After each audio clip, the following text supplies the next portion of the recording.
Estuvimos en el museo del Betamikdash, que le mandé muchas fotitos y muchos videitos. Me están preguntando si se puede ir. Normalmente se puede ir, se llama por teléfono y se puede ir por familias, por grupos. A veces se puede, mejor pedir a alguien que los guíe para ir entendiendo lo que está pasando ahí. Pero también se puede entrar si uno entiende. ¿Está bien? Normalmente se puede pedir especialmente en español y les piden a alguien. Nosotros hoy había alguien, una mujer israelí y yo traducía. Pero se puede. Está bueno. Estuvieron averiguando esta chica de... acá tenemos dos chilenos. Hay una chica en Majonora de Chile que estuvo averiguando para... Le interesó para todo el grupo de Beersheba. Tenemos muchos ahí. En Beersheba, un grupo... ¿Está bien? Dos chilenos y un español, ¿no? España. España presente y Chile presente en la clase. Bueno, comienzo con... no sé si les llegó este WhatsApp. Dice así. ¿Quién murió realmente en Auschwitz? En el campo de concentración. ¿Quién murió realmente? Bueno, a Israel, ¿quién murió? El pueblo judío. ¿Qué fue lo que realmente murió en Auschwitz? Aquí hay un punto de vista interesante. La siguiente es una copia de un artículo escrito por el escritor español Sebastián Vilar Rodríguez y publicado en un periódico español. No se necesita mucha imaginación para extrapolar el mensaje al resto de Europa y posiblemente al resto del mundo. Caminé por las calles de Barcelona y de repente descubrí una terrible verdad. Europa murió en Auschwitz. Matamos a 6 millones de judíos y los reemplazamos con 20 millones de musulmanes. En Auschwitz quemamos a un grupo de personas que representaban cultura, pensamiento y creatividad. Talento. Destruimos al pueblo elegido, verdaderamente elegido, porque produjeron grandes y maravillosos personajes que hicieron grandes contribuciones al mundo y por lo tanto cambiaron y mejoraron el mundo. La contribución del pueblo judío de hoy se siente en todas las áreas de la vida, la ciencia, el arte, el comercio internacional y sobre todo como la conciencia del mundo. Mire la junta de donantes en cualquier sinfonía, museos de arte, teatro, galerías de arte, centro de ciencias, etc. Verá muchos apellidos judíos. Estas son las personas que fueron quemadas. De los 6 millones que murieron, ¿cuántos hubieran crecido para ser músicos, médicos, artistas y filántropos? Y bajo el pretexto de la tolerancia y porque queríamos demostrarnos a nosotros mismos que estábamos curados de las enfermedades del racismo y la intolerancia, Europa abrió nuestras puertas a 20 millones de musulmanes, quienes nos trajeron ignorancia, estupidez, extremismo religioso y falta de tolerancia, crimen, pobreza, debido a la falta de voluntad para trabajar y apoyar a sus familias con orgullo. Hicieron volar nuestros trenes, convirtieron nuestras hermosas ciudades españolas en el tercer mundo, ahogándose en la inmundicia y el crimen. En los apartamentos que reciben gratuitamente del gobierno, planean a veces asesinatos y destrucción de sus ingenuos anfitriones. Y así, en nuestra miseria, hemos intercambiado cultura por odio fanático, habilidad creativa por habilidad destructiva, inteligencia por atraso y superstición. Hemos intercambiado la búsqueda de la paz de los judíos de Europa y su talento para un futuro mejor para sus hijos, su decidida adhesión a la vida, porque la vida es santa, para aquellos que persiguen la muerte, para las personas consumidas por el deseo de morir. Obvio, no todos son así, está bien, lo hizo medio exagerado, ¿no? Pero en general lo que está pasando en el mundo es la realidad, ¿no? Me lo está diciendo un español. ¿De dónde eres tú? ¿De dónde viniste, Israel? De Melilla. Bueno. Que persiguen la muerte para las personas consumidas por el deseo de morir por ellos mismos y por los demás, por nuestros hijos y por los suyos. Una miserable Europa cometió un terrible error. Recientemente, el Reino Unido debatió si eliminar el holocausto de su plan de estudios escolar. Bueno, recientemente tuvo varios años, eso es la verdad. Pero de verdad, lo debatieron. Eliminar el holocausto de su plan de estudios. Porque ofende a la población musulmana, que afirma que nunca ocurrió. Bueno, allá eso está. No se ha eliminado aún, sin embargo, este es un terrible portento del miedo que se está apoderando del mundo y la facilidad con que cada país se rinde a él, a ese miedo. Han transcurrido aproximadamente 70 años desde que terminó la Segunda Guerra Mundial en Europa. Este correo electrónico se envía como una cadena conmemorativa en memoria de los 6 millones de judíos, 20 millones de rusos, 10 millones de cristianos y 1.900 inclusive sacerdotes católicos, quienes fueron asesinados, violados, quemados, muertos de hambre, golpeados, experimentados y humillados. Ahora más que nunca, con Irán entre otros, que afirman que el holocausto es un mito. Miren, quieren negar lo más real que pasó. Es imperativo asegurarse de que el mundo nunca olvide. Este correo electrónico está destinado a llegar a muchísimas personas del mundo. ¿Cuántos años pasarán antes del ataque al World Trade Center, que nunca pasó? ¿No? En algún momento van a decir, las Torres Gemelas, no, eso nunca pasó. ¿Cómo nunca pasó? En algunos van a decir, no, eso es un invento de los americanos. Era todo algo televisivo de Hollywood. No, pasó. Está bien. Seguramente porque ofende a algunos musulmanes en los Estados Unidos. Si nuestra herencia, dice judeo-cristiana, es ofensiva para los musulmanes, deben empacar y mudarse a Irán, Irak o algún otro país musulmán. Debemos despertar a Estados Unidos, Inglaterra, Australia y Europa antes de que sea demasiado tarde. ¿Está bien? Bueno, muy bueno, ¿no? Me pareció muy bueno, bien logrado. Termina, si no te interesan los asuntos de tu gobierno, entonces estás condenado a vivir bajo la regla de los tontos. Platón. Una frase filosófica. Muy bien, bueno, ese es el primer lugar. Segundo lugar, quería mostrarles un código, dos códigos, un código interesante. Vieron que siempre relacionamos la perashá de la semana con cosas que pasaron. ¿Está bien? Y en uno de los titulares de los periódicos de esta semana, los hice así para que lo vean aquí, salió, es así, dice el periódico, Solelanim Yehabzu Nispin Yehudim Venar Adnuba, en Hungría. En Hungría, ¿está bien? Están buscando en ese río restos de Yehudim que murieron en la Segunda Guerra Mundial y tiraron, parece que los escondieron o los tiraron en el río. Entonces, justo esta semana están buscando los huesos de estas personas que fallecieron. ¿Para qué? Miren lo que dice Hungría. Por primera vez se hace una prueba de encontrar el resto de los huesos de los judíos que fueron eliminados en la orilla del río. Parece que hubo ahí mataron un montón de judíos y los tiraban. Sara Datot Ungari, el ministro de, ¿cómo se llama? Religión. Datot. Ministro de religión, no, pero hay una palabra. Bueno, se me fue. Ministro de cultura, no, está bien. Asuntos religiosos de Hungría. Queremos encontrarlos para que vuelvan a ser enterrados. Vuelvan, nunca fueron enterrados, para que sean enterrados. ¿Está bien? ¿Entendieron lo que pasa? Están buscando los huesos de los Yudim. ¿Está bien? Como para que se lleven a enterrar. Ahora van a ver a dónde voy. Yo diría a Israel sería, ¿no? Como traer los huesos a Israel. ¿Me siguieron hasta acá? Esto aparece en una primera plana en un diario que no tiene nada que ver con, bueno, de judíos que murieron en la Segunda Guerra Mundial. ¿Hay algún pasuk así en la perashá al principio? Salen de Mitzrayim y Moshe Rabenu, ¿a qué se está dedicando? A llevar los huesos de Yosef. ¿Les leo el pasuk? Les leo el pasuk y me parece como interesante, porque esto justo salió esta semana y dice así. Y subirán mis huesos, misé etchem, con ustedes. ¿Está bien? Dice, y Moshe llevó los huesos de Yosef, porque Yosef había juramentado antes de morir, diciéndole a sus hermanos, y cuando ustedes suban, llevarán mis huesos con ustedes. ¿Entendieron? Mi hueso de Yosef con ustedes. ¿Qué dice Rashi? Leo Rashi. Lehab y Shvia. ¿A quién les hizo jurar eso Yosef? A sus hermanos, porque Yosef no sabe cuándo van a salir. Entonces a lo mejor cuando salen los hermanos todavía no están vivos, ¿no? Pero al final pasó que Yosef murió y sus hermanos murió y todavía fueron 200 años más. ¿Está bien?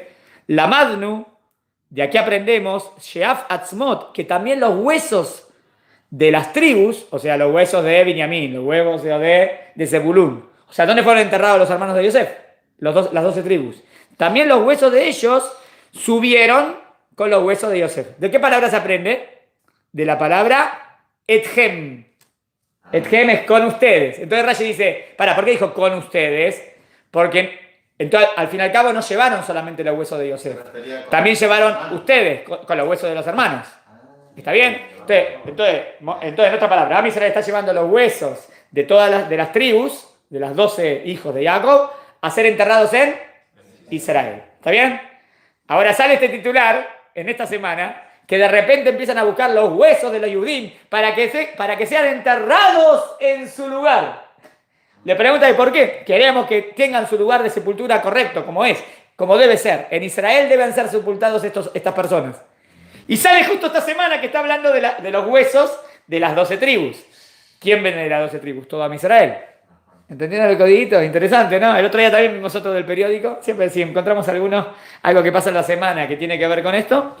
¿De cuál era el otro día que mostramos? El del político que fue destituido. De Livni, que sacaron a Livni. Girshuet Livni, decía Gershon Livni, las dos palabritas iguales. Acá, bueno, acá habla o sea, como un pirush nuevo de Ethem. Ethem era los huesos de los hermanos de Yosef, o sea, todas las tribus de Israel. Y acá Ethem sería los huesos de los judíos que fueron matados en el holocausto. Y que también sean enterrados. Pero siempre se hace referencia solo a Yosef, nunca se hace. Siempre sí, el Rashi dice eso. No, el Pshat es Yosef. Literal es Yosef. Rashi dice, ¿para qué está la palabra Ethem? Como que está de más. Entonces Rashi dice, y de ahí trae los Jajamim, porque siempre se pregunta, ¿dónde están enterrados los hermanos de Yosef? Y hay mucho, bueno, la verdad que ya literalmente no está escrito, pero los Jajamim traen eso para decir que también, y se apuntan, en Israel dicen, ahí está enterrado Zebulún, ahí está enterrado Isahar, hay tradiciones así, no tenés Pesukim. Pero ¿en qué está basado esas tradiciones? En que lo que explica acá Rashi, que en verdad también trajeron a los huesos de los hermanos. Pero acá los hermanos, ¿quién sería? Los nuevos hermanos, los judíos que murieron en Hungría, ¿entendieron? Como hermanos de Israel, ¿no? Como hijos de Israel, que también sus huesos serían enterrados en Israel. Interesante, ¿no? Como salió justo de esta semanita. En Egipto, llevando un poco la lógica, sí. Se preocupaban de sacar a Yosef, todo Israel también se preocupó de sacar a todos los hijos de Israel. Eso es lo que diría, no, lo dice el Midrash, netamente lo dice el Midrash. Si me preguntas, ¿pero hay algún pasuk? No. Pero el Midrash dice, sí, Midrash es un montón, que trajeron a todos los hijos de Israel, a los hermanos de Yosef también. Pero el Midrash es una explicación complementaria que es interpretativa. ¿Se entendió? Y hay otra más que me gustó esta semana, se las muestro, se las mandé, creo, a tu grupo, ¿no? Siempre lo mandamos a los grupos. Dice, miren, esta, la placenta, ¿no? Sí. ¿La vieron? También, la placenta, sí. También conocido como el árbol de la vida. O sea, se ve como el árbol de la vida, esta Jaim, el árbol de la vida, y se ve la placenta y tiene la formita del árbol.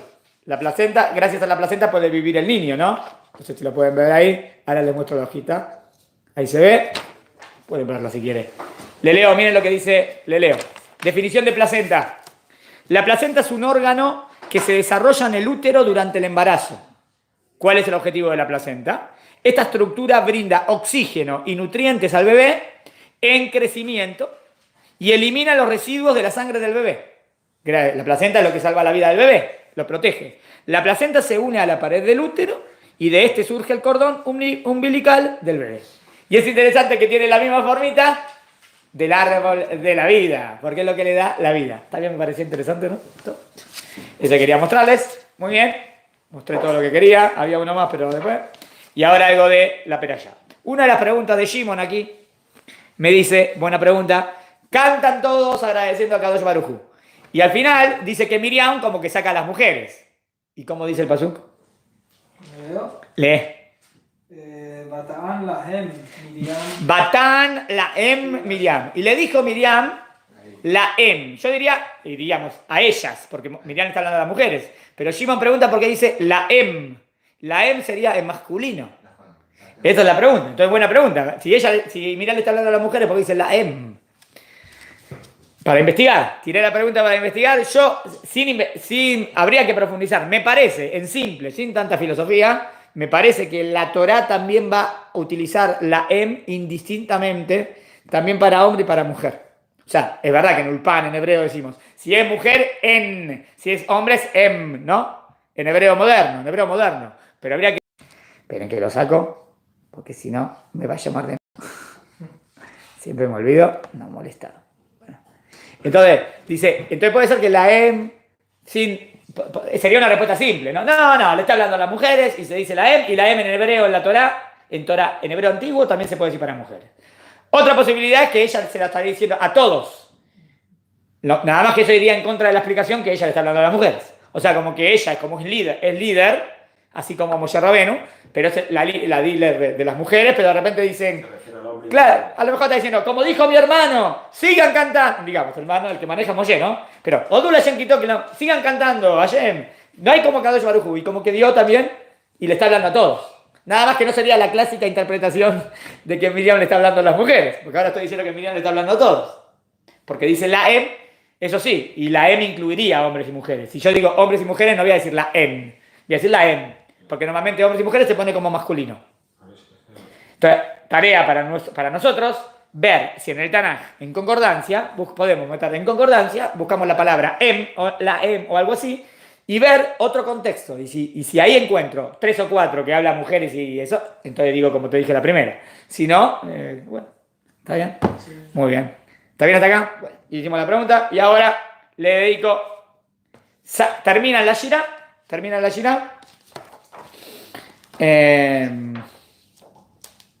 ¿Qué quiere? 5 minutos. ¿Qué quieren? ¿Man, Amalek o las aguas amargas? Le doy a decidir qué tema quieren en 5 minutos. El tema del man, el tema de Amalek o el tema de las aguas amargas. Pero pónganse todos de acuerdo. ¿Cómo le voy a preguntar en 5 minutos a cada uno? Bueno, gana la mayoría. ¿Qué dijiste? Aguas amargas. ¿Aguas amargas? Te ganaron. Bueno, vos ya escuchaste mi clase 3 veces, pero no importa. Entonces, voy a las aguas amargas. Miren qué pasa. Salen de... terminaron el cántico, cruzaron el mar. Otra cosa interesante que toda la playa se puede dividir en 2. Toda la parte buenas y cuando empiezan los problemas. La parte buena hasta cuando atravesaron el mar. Todo perfecto. Creo que habría que ver si son justo en Pesukim, 86, exacto. Es la mitad y mitad, ¿eh? Exacto eso, también es interesante este codiguito. Salen y ahí dice así. Miren cómo dice.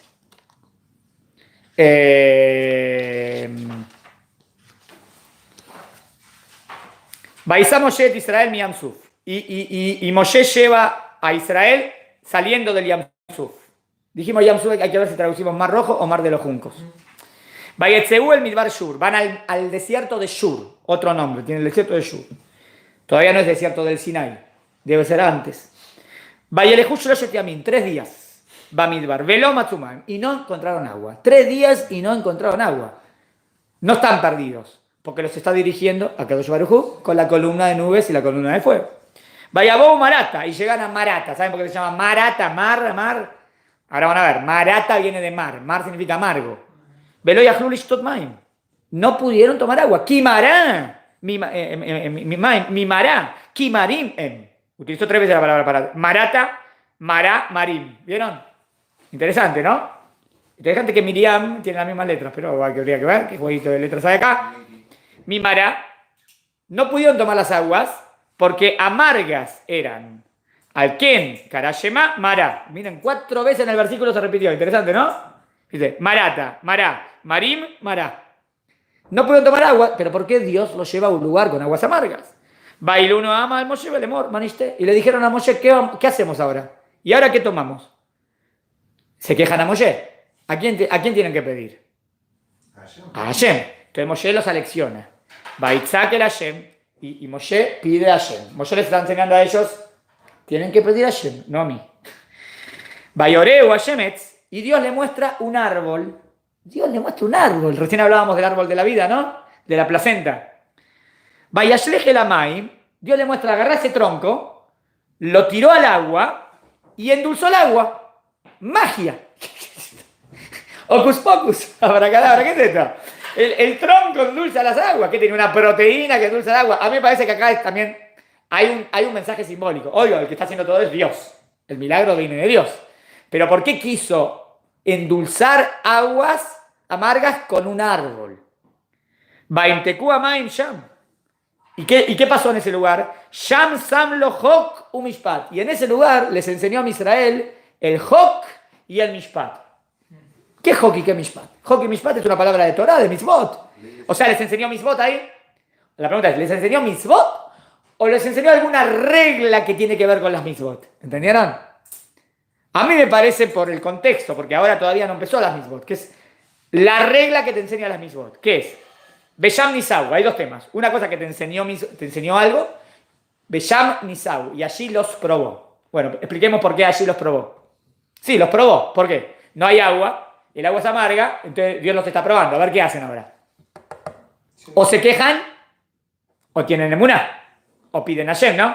Y ahí como que los probó y se empezaron, Moshe, Moshe. No, tiene que tener emuná. Igual Dios no se enoja porque es la primera pruebita, pero bueno. A mí me parece así, respondo. ¿Qué es el tronco? Es simbólico. Obvio que hay un tronco que puso en el agua y se endulzó el agua, pero ¿qué representa el tronco? La vida. Etz Ahaim, el árbol de la vida. ¿Cuál es la simbólica del árbol de la vida? Es el árbol de la vida de Bereshit, que si comían de ahí podían vivir para siempre, ¿no? ¿Y qué es lo que de verdad te da vida para siempre? El agua sería físico. No, pero no te da vida para siempre, el agua es físico. ¿Qué es? No, ¿qué te da vida para siempre espiritual? La Torá. La Torá. El árbol de la vida es la Torá. Por eso cuando sacamos el Sefer Torá, los sefaradim, ¿vieron? El Shabbat, Et Chaim Amahasikim Babeton Geameusha, la canción que cantamos es el árbol de la vida. Pero ¿qué árbol de la vida? Estoy llevando la Torá. Es el árbol de la vida. ¿Qué árbol de la vida? ¿Entendieron? El árbol de la vida es la Torá. Lo que te da la vida es la Torá, porque la Torá te da vida eterna, porque la Torá te da ideas verdaderas, absolutas, que te apegan a Dios. Ese es el árbol de la vida. Entonces la Torá es el árbol de la vida. ¿Está bien? Ahora. Entonces, las aguas amargas representarían a la vida los problemas, ¿no? El trabajo, cosas que nos pasan, todo. La vida cotidiana, que a veces es amarga. Entonces, pero ¿qué me quiere enseñar Dios? ¿Vos querés que tu vida no sea amarga? Ponele el árbol de la vida. ¿Vos querés que tu vida sea buena, linda, feliz? Ponele Torah.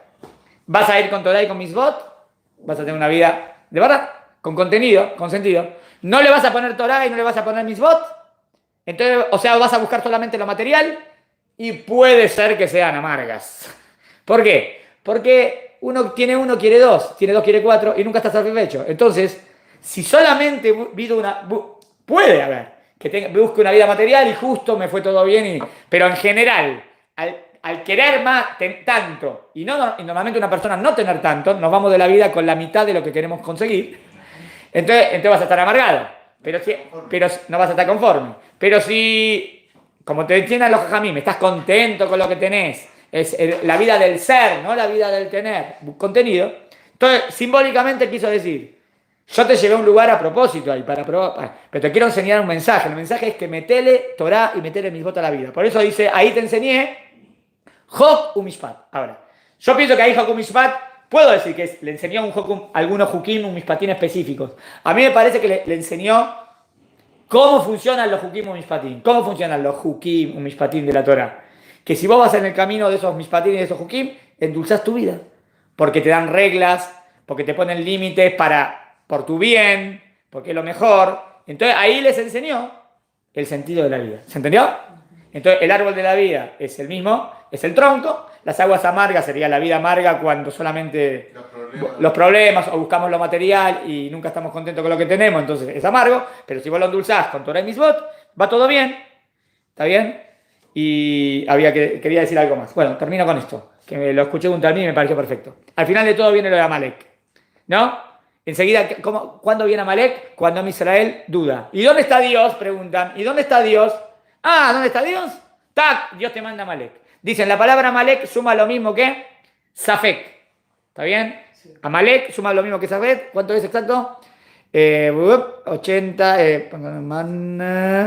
60, 80, 140, 240. La palabra Safek, duda, es 240. Y la palabra Amalek es 240. Dicen, ¿cuál es el Amalek de hoy en día? La duda, el no tener emuná. Entonces, le mandó, ¿tuvieron duda? Vino Amalek. ¿Está bien? Ahora después Moshe Rabenu le dice a Yeshua, anda a pelear con ellos. Y Moshe Rabenu levanta las manos y gana la guerra, ¿se acuerdan? Y ahí dice, Vidé Moshe emuná. Y ahí aparece por primera vez la palabra emuná. El pshat era que las manos de Moshe estaban firmes. Pero yo hago un board que me gustó, que un alumno que dijo, de la duda viene el Amalek. No tengas duda, eso es falta de fe, porque te viene el Amalek. Pero después que te viene eso y vos entendés la lección, el ideal es que salgas con emuná. Entonces dice, Safek, Amalek, emuná. Y la idea es que tengas emuná siempre y va a ir bien las cosas. Porque al fin y al cabo terminaron con emuná, ganaron en la guerra, pelearon contra Amalek y, ¿está bien? Triunfaron. Y ahí justo aparece por primera vez la palabra emuná. ¿Se entendió? Sí. Chic, hasta aquí. Y bueno, un placer. Después seguiremos estudiando. Saludos a todos.